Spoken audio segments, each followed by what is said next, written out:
नमस्कार मित्रों, कैसे हैं आप सब। चलिए आज हम स्टार्ट करते हैं। नागार्जुन जी की कविता है एक अकाल और उसके बाद। तो इस कविता में हम देखेंगे कि जब कहीं अकाल पड़ता है तो किस प्रकार से वहाँ के लोगों की, वहाँ के पशु पक्षियों की कैसी दशा हो जाती है, ये देखेंगे प्रथम 4 पंक्तियों में।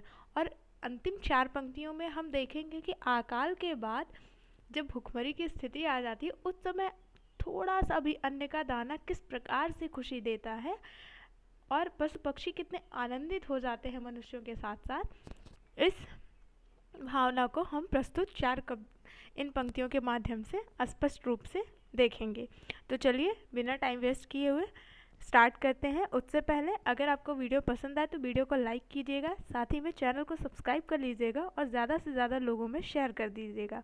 तो चलिए कविता का प्रारंभ करते हैं। ये है कि कई दिनों तक चूल्हा रोया, चक्की रही उदास। कई दिनों तक कानी कुतिया सोई उनके पास। कई दिनों तक लगी भीत पर छिपकलियों की गश्त। कई दिनों तक चूहों की भी हालत रही शिकस्त। ताने आए घर के अंदर कई दिनों के बाद। धुआं उठा आंगन के ऊपर कई दिनों के बाद। चमक उठी घर भर की आंखें कई दिनों के बाद। कौवे ने पांखें खुजलाई कई दिनों के बाद। तो प्रस्तुत पंक्तियों में कवि नागार्जुन जी व्यक्त करते हैं कि अकाल के कारण जो करुण दृश्य है उसका बड़ा ही मार्मिक चित्रण किया है इन्होंने। और अकाल के समय कैसे लोग अन्न के अभाव में मरने लगते हैं, और अन्न के अभाव में ना सिर्फ मनुष्य ही बल्कि जो पशु पक्षी होते हैं या घर के अन्य जो प्राणी होते हैं, जो पालतू जैसे कोई जानवर, जैसे कुत्ता होता है, छिपकलियाँ होती हैं घर में, और चूहे होते हैं घर के अंदर, तो उनकी भी हालत कैसी हो जाती है, इसका बड़ा ही मार्मिक चित्रण किया है। तो चलिए देखते हैं। कवि कह रहे हैं कि कई दिनों तक चूल्हा रोया, चक्की रही उदास। अब यहाँ पे मानवीकरण अलंकार का प्रयोग किया गया है, क्योंकि वो चूल्हे को रोता हुआ अब चूल्हा तो रोएगा नहीं, लेकिन वो चूल्हे को एक सजीव बता करके उसका चित्रण कर रहे हैं। तो कवि कहते हैं कि अकाल से पीड़ित जो घर का दृश्य है उसको दिखाते हुए कवि नागार्जुन जी कहते हैं कि अकाल की स्थिति में घर में अनाज न रहने के कारण चूल्हे में आग नहीं जल रही है, इसलिए चूल्हा क्या है, रो रहा है। चूल्हा क्या है, रो रहा है। और चक्की रही उदास। और जब अनाज नहीं है तो फिर चक्की को जो चक्की में चलने की आवाज़ आती है अनाज डालने के बाद, वो भी नहीं सुनाई दे रही है, तो इसलिए चक्की कैसी है, उदास है। और कई दिनों तक कानी कुतिया सोई उनके पास।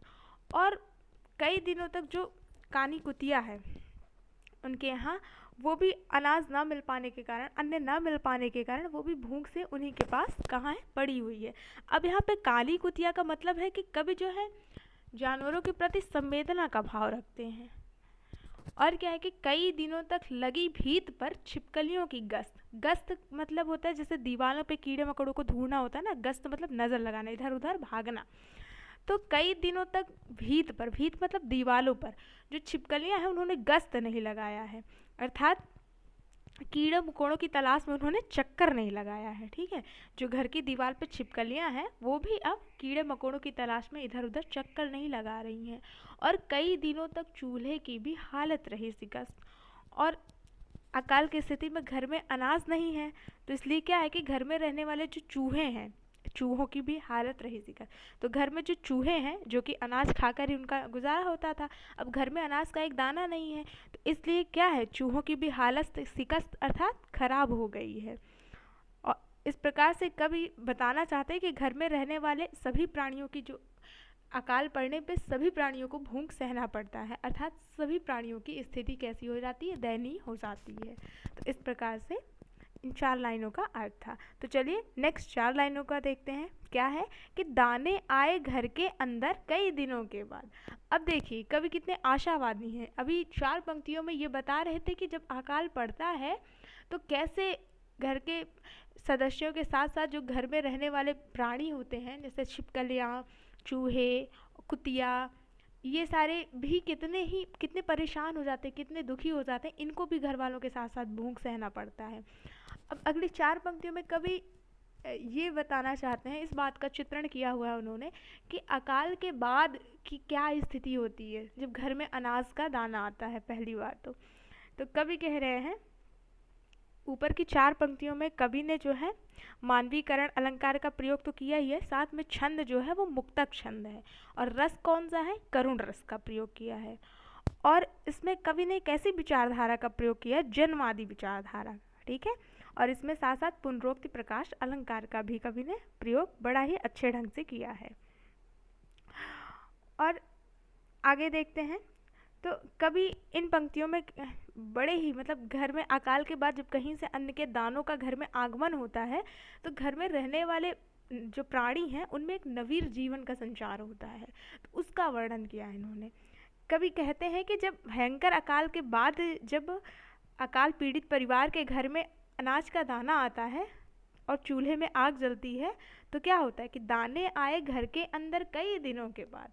कवि कह रहे हैं कि जब अकाल के बाद कई दिनों के बाद जो है घर के अंदर अनाज के दाने आते हैं और धुआं उठा आंगन के ऊपर कई दिनों के बाद, तो अनाज पकाया जाता है। जब अनाज पकाया जाएगा तो चूल्हे से धुआं उठेगा, चूल्हे से धुआं उठेगा तो धुआं ऊपर उठ रहेगा।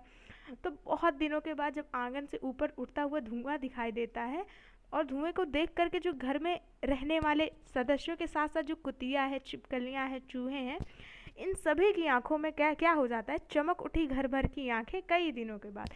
इन सब की आंखों में एक आशा जागृत हो जाती है कि अब चूल्हे पे अनाज पक रहा है और अब खाने को कुछ मिलेगा।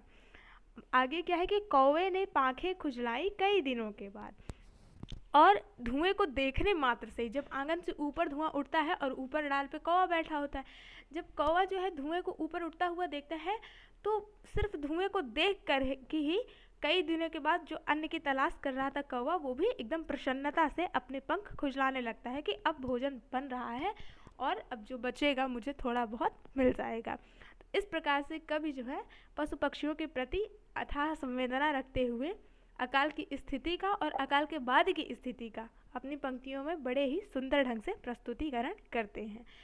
आज के लिए बस इतना ही था, मिलते हैं फिर से नेक्स्ट वीडियो में, तब तक के लिए जय हिंद दोस्तों।